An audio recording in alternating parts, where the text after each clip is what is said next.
It started with a knock. Not the friendly, neighborly kind, but the kind that carries trouble. When I opened the door of my mountain cabin, I saw her, clipboard in hand, sunglasses reflecting the forest around us, lips pursed so tight you'd think she'd swallowed a lemon. "Do you have permission to build here?" she snapped. That was the first time I met Karen. I had just finished renovating the old cabin I bought 6 months ago. It sat perfectly on the edge of my newly surveyed land. Quiet, peaceful, untouched. Or so I thought. Karen introduced herself as the community compliance officer, whatever that meant. She said she represented the HOA for the valley below. But here's the thing. My cabin wasn't even in the HOA zone. Still, she waved her papers like a sheriff's badge. "You can't build here," she said. "This structure is illegal. The HOA has rules against unapproved development." I tried explaining. This wasn't her jurisdiction. This was my property, and I had the deed to prove it. But she didn't care. She pointed at the cabin and said coldly, "If it's not removed in 30 days, we'll have it bulldozed." My stomach dropped. Bulldozed? My home? I checked my survey maps, my legal documents. Everything was in order. But she'd already filed a complaint with the county. And if she managed to convince them, I could lose everything. So I did what any rational person would. I called the county office myself. What they told me next chilled me. "The HOA is claiming your cabin sits partly on their land." That's impossible, I thought. My deed said otherwise. Unless the surveyor had made a mistake. I looked out my window that night. The forest eerily quiet under the moonlight. My cabin stood strong, a symbol of freedom and hard work. But now it felt like a target. Karen's SUV headlights flashed through the trees. She was back, watching. This wasn't about property lines anymore. It was about control. And I wasn't going to give in. But to fight back, I needed proof. And to get that proof, I had to uncover something buried deep in county records. Something that would turn this entire case upside down. The next morning, I drove down the winding mountain road to the county survey office. The crisp air smelled of pine and wet earth. But my mind was elsewhere. On lines, measurements, and a single word: ownership. Inside the office, I was greeted by the faint smell of paper and ink. Filing cabinets lined the walls like silent sentinels, holding decades of maps and deeds. I introduced myself to the clerk, who gave me a skeptical look. "Mountain cabin dispute?" she asked. I nodded. "You'll need the original plats and survey maps." As she pulled out the documents, I spread them on the table. My eyes darted between the HOA's supposed claim and my own deed. At first glance, it seemed standard. Property lines drawn in faded ink, corners marked by metal stakes driven decades ago. But then I noticed something. A thin, almost invisible line ran parallel to the forest edge. My cabin sat just inside that line. Not on HOA land, not even close. But the HOA's complaint had claimed otherwise. "Interesting," I murmured. The clerk raised an eyebrow. "Most people just accept what they're told." "You're going deeper," I smiled grimly. Yes, I had to. I cross-checked my surveyor's recent measurements with the county's archival maps. Every calculation confirmed the same thing. The cabin was entirely on my property. The HOA's claim was baseless, but Karen wouldn't give up easily. She was the type to escalate, to argue, to weaponize any technicality. And her version of the truth was already floating in official channels. I had to move fast. I decided to confront the HOA directly, armed with proof. Before I called them, I took a walk around my cabin, surveying my land from every angle. The sun painted the peaks in gold. And for a moment, the fear ebbed, replaced by determination. This cabin wasn't just wood and nails. It was mine. That evening, I uploaded all the documents, maps, and photographs to my phone. I drafted an email to the HOA, every line precise, every claim documented. I even attached a scanned copy of my surveyor's verification. But as I hit send, a chill ran down my spine. Karen had seen my cabin up close. She had watched me survey it, and she knew I was fighting back. This wasn't going to be a simple email exchange. She would escalate, maybe to lawyers, maybe to city officials.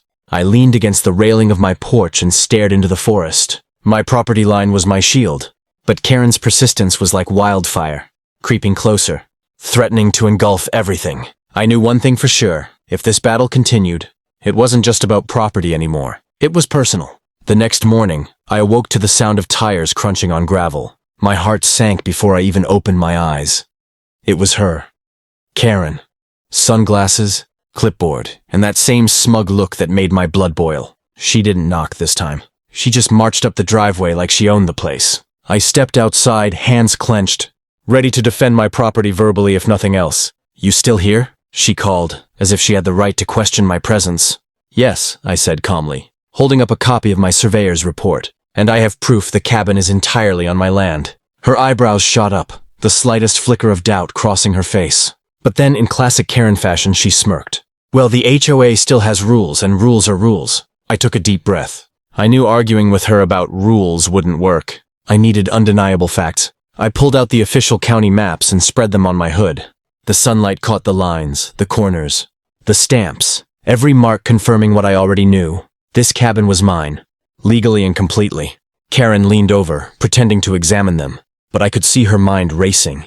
She wasn't expecting me to have done this much homework. You see this? I asked, pointing to the exact property line. This is my land, every inch. The cabin?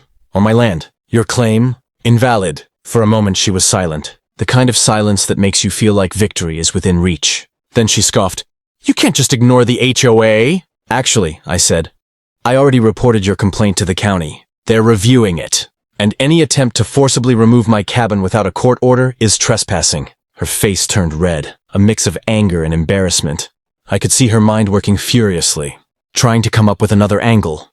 But there was none. I didn't give her the satisfaction of watching her flail. Instead, I stood tall, hands on my hips, and let the truth do the talking. The mountains behind me, the cabin beneath my feet, and the survey maps in my hands. They spoke louder than any argument. Finally, Karen muttered something under her breath, climbed into her SUV, and left. For now, at least, the threat was over. But I knew this wasn't the end. People like her don't just walk away easily. That evening, I sat on the porch with a cup of coffee, the forest quiet, my cabin safe. But I also felt a shift. Something had changed. I wasn't just a cabin owner anymore. I was a defender of my land, my rights, and my peace. And deep down, I knew Karen would return. The days after Karen's retreat were quiet, almost eerily so. The mountain air smelled fresher, and the cabin finally felt like the sanctuary I had imagined when I first bought it. But peace, I realized, was something you earn, not something handed to you. I spent the next week double-checking every document, every survey, and every county record. I wanted to make sure there were no loose ends. Karen had proven one thing. She wouldn't give up easily. If I wanted to keep my home, I had to stay 2 steps ahead. Then came the official letter from the county. My hands trembled slightly as I opened it.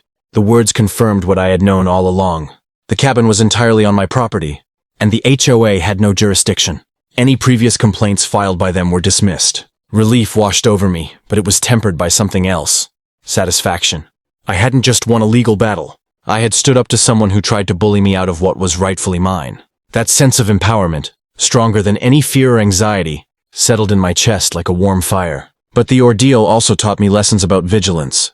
Owning land isn't just about buying property. It's about protecting it, knowing your rights, and documenting everything. I realized that Karen's attempts weren't personal. At least, not entirely. They were fueled by a sense of authority, a need to control. And that's a lesson anyone dealing with difficult neighbors should remember. Preparation and proof are your strongest allies. I also found unexpected support from other neighbors. People I had never spoken to came forward, some sharing their own stories of HOA overreach, some offering advice and solidarity. It reminded me that community can be found even in the most unlikely places. Sometimes, it's just a matter of standing firm until others feel safe to join you. That evening, I sat on the cabin porch, the sun dipping behind the mountains, painting the sky in shades of orange and purple. The cabin stood silent and proud, the culmination of months of hard work, resilience, and patience. I felt a deep connection to this place, a sense of belonging I hadn't anticipated when I first purchased it. Karen, she hasn't been back. For now, the battle is over. My cabin stands, legal, secure, and mine. And every time I look out over the mountain ridges, I remember, standing up for what's right isn't always easy, but it's always worth it. This experience changed me. I'm more confident, more informed, and more protective of what I own. And perhaps most importantly, I've learned that sometimes, the people who try to intimidate you are powerless when you know your truth. The mountain is quiet again, but this time, so am I, at peace, victorious, and ready for whatever comes next. Wow, can you believe what happened with Karen and my cabin? If you enjoyed this story and want to see more wild HOA and Karen encounters, make sure to hit that subscribe button, smash the like, and drop a comment telling me what you would do in my situation. I read every comment, so let me know your thoughts.